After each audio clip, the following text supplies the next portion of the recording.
Evil کو، برائی کو اللہ تعالیٰ نے ختم کیا تھا اس دن، تو لہٰذا اس اعتبار سے یہ ایک عظیم دن ہے اور اللہ کی جو ہے احسانات یاد دلاتا ہے یہ دن ہمیں۔ یہود اس دن مدینہ کے اندر کیا کرتے تھے، اس دن روزہ رکھتے تھے اور عید مناتے تھے، اور ان کی عورتیں زیورات وغیرہ پہنتی تھیں، تو وہ لوگ پہلے سے کرتے تھے، ان کی عورتیں زیورات وغیرہ پہنتی تیار ہوتی تھی اس دن، ٹھیک ہے۔ تو بہرحال ایک عظیم دن ہے، تو اس نعمت کے شکر میں موسیٰ علیہ السلام نے اس دن روزہ رکھا تھا، اور اسی نعمت کے شکر میں بنی اسرائیل اور نبی کریم صلی اللہ علیہ وسلم کے زمانے کے یہود روزہ رکھتے تھے، یاد رکھیے۔ اور اسی نعمت کے شکر میں جو موسیٰ علیہ السلام نے ادا کیا تھا 10 کو، ایک عظیم دن تھا جو کہ نبی اکرم صلی اللہ علیہ وسلم نے روزہ رکھا تو وہ سنت ہو گیا، اور اصحاب کو کہا روزہ رکھو، تو لہٰذا ہمارے لیے مستحب ہوگا کہ ہم بھی اس دن روزہ رکھیں، گویا ہم بھی پچھلے لوگوں کی خوشی میں شامل ہو رہے ہیں۔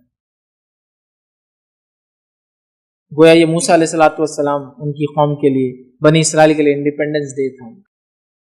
فرعون سے نجات کا دن تھا، آزادی کا دن تھا، جس نے غاصبانہ طور سے، غلط اور ظالمانہ طور سے ان پہ قبضہ کر رکھا تھا اور ان کو غلام بنا دیا تھا اپنی زمین کے، سمجھا؟ تو گویا یہ دن اللہ کے شکر کا دن ہے، ایک عظمت والا دن ہے۔ اسی طرح جو ہے ابن عباس رضی اللہ عنہ فرماتے اور کہتے ہیں رسول اللہ صلی اللہ علیہ وسلم جب مدینہ تشریف لائے تو یہودیوں کو عاشورے کے دن روزہ رکھتے ہوئے پایا، تو آپ نے ان سے فرمایا یہ کیسا دن ہے، یہ کیسا دن ہے جس میں روزے سے ہو، مطلب یہودیوں سے پوچھا تم روزے سے ہو، کیسا دن ہے؟ تو ان لوگوں نے کہا یہ ایک عظیم دن ہے، اسی دن اللہ نے موسیٰ اور ان کی قوم کو نجات دیا تھا اور فرعون اور اس کی قوم کو غرق کر دیا تھا، اور ایک روایت میں یہ ہے کہ ایسا دن ہے جس میں اللہ نے موسیٰ اور بنی اسرائیل کو فرعون پر غلبہ عطا فرمایا تھا، چنانچہ موسیٰ علیہ السلام نے بطور شکرانے کہ اس دن روزہ رکھا، لہٰذا ہم بھی روزہ رکھتے ہیں اس دن۔ یہودیوں نے کہا ٹھیک ہے، تو رسول اللہ صلی اللہ علیہ وسلم فرمایا ہم تمہارے بنسبت موسیٰ علیہ السلام سے زیادہ قریب اور ہم مستحق ہے کہ ہم بھی روزہ رکھیں، ہم تو موسیٰ علیہ السلام سے تم سے بھی زیادہ قریب ہے، کیونکہ تم نے تو دوسرا دین اختیار کر لیا، ہم تو اسی دین پر ہے جو موسیٰ علیہ السلام لائے تھے۔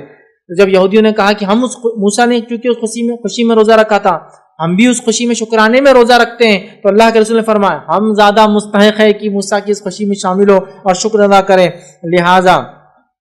آپ نے کہا موسیٰ علیہ السلام کے زیادہ قریب وہ مستحق ہے، چنانچہ اللہ کے رسول صلی اللہ علیہ وسلم نے اس دن کا روزہ رکھا اور صحابہ کرام کو بھی اس دن کا روزہ رکھنے کا حکم دیا، تو گویا ہم بھی پچھلے لوگوں کی خوشیوں میں شامل ہو رہے ہیں جو ہم سے پہلے ایمان والے تھے۔ اس عظیم دن اللہ رب العزت نے ان کو آزادی دی تھی، یاد رکھیں۔ اسی طرح عاشورہ ہمیں اس بات کی یاد دہانی کرتا ہے کہ مسلمانوں کے درمیان آپسی گہرا تعلق ہے،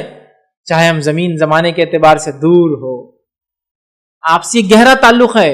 عاشورہ ہم کو پیغام دیتا ہے چاہے زمین اور زمانے کے اعتبار سے ہم بہت دور